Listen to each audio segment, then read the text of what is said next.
বন্ধুরা, আজ আমরা ঘুরতে বেড়াবো। অ্যাকচুয়ালি ঘুরতে বেড়া কথাটা বললে ভুল হবে।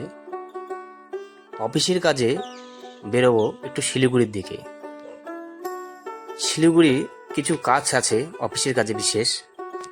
এরই মধ্যে কিছু ছবি আজ তুলে ধরবো তোমাদের সামনে।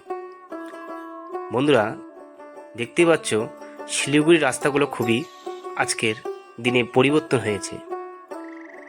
ডবল ডবল রাস্তা হয়েছে, এর জন্য মানুষের আর কোনো অসুবিধা হয় না। সামনে দেখতে পাচ্ছ বন্ধুরা, এটা নৌকা ঘাট। এই নৌকা ঘাটের পাশ দিয়ে সুন্দর সুন্দর ফুলের গাছ দিয়ে সাজিয়ে শিলিগুড়িকে আরও সৌন্দর্যময়ী তুলে উঠেছে গোটা শিলিগুড়ি এরিয়া।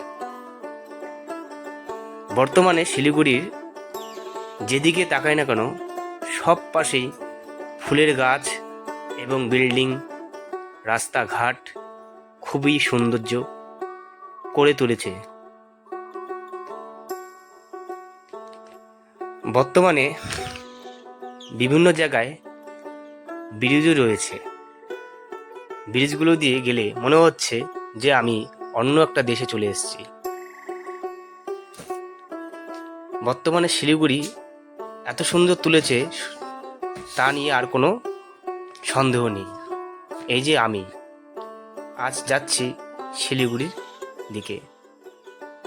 বন্ধুরা, এই শিলিগুড়ি মাঝেই রয়েছে ছোট ছোট জীব। এগুলোকে আমরা কবিতর অনেকে বলি, কবিতর। অ্যাকচুয়ালি এটা কবিতরই। এরা শিলিগুড়ির ভিতরে কি সুন্দর করে বসবাস করছে। এদের আশপাশের দোকান থেকে কিছু খাবার দেওয়া হয়, এই কারণে রাস্তার পাশে এসে থাকে। বন্ধুরা, দেখতে পাচ্ছ এ হলো মহানন্দা। আর আস্তে আস্তে বেরিয়ে পড়লাম থানা মোড়ের দিকে।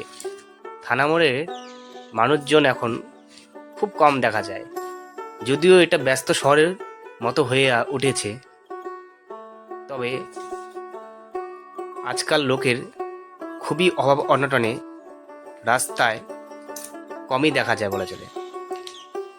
বিভিন্ন জায়গায় ছুটে, তাই থানা মোড়ের পাশ দিয়ে আবার আমরা বেরিয়ে যাব আর এক জায়গায়। বন্ধুরা, দেখতেই পাচ্ছ এখানে ঘোল বানাচ্ছে এক দাদা। খুব রৌদ্রু, এই কড়া রোদে এক গ্লাস ঘোল আমি খেয়ে নিলাম। ঘোল খেতে খেতে আবার বেরিয়ে পড়লাম আর এক জায়গায়। কত সুন্দর ব্রিজ! এই ব্রিজ দেখে মনে হচ্ছে যে অন্য এক জায়গায় আছি। এত মানুষ, এত ব্যস্ত নিয়েও তবুও এই শিলিগুড়ি তুলে উঠেছে। শিলিগুড়ির আশপাশে এত সৌন্দর্য, গাছগাছালি যা অবদান দিয়ে দিচ্ছে মানুষের স্বস্তি ও আরাম। কারণ এই ভরা দুপুরের রোদে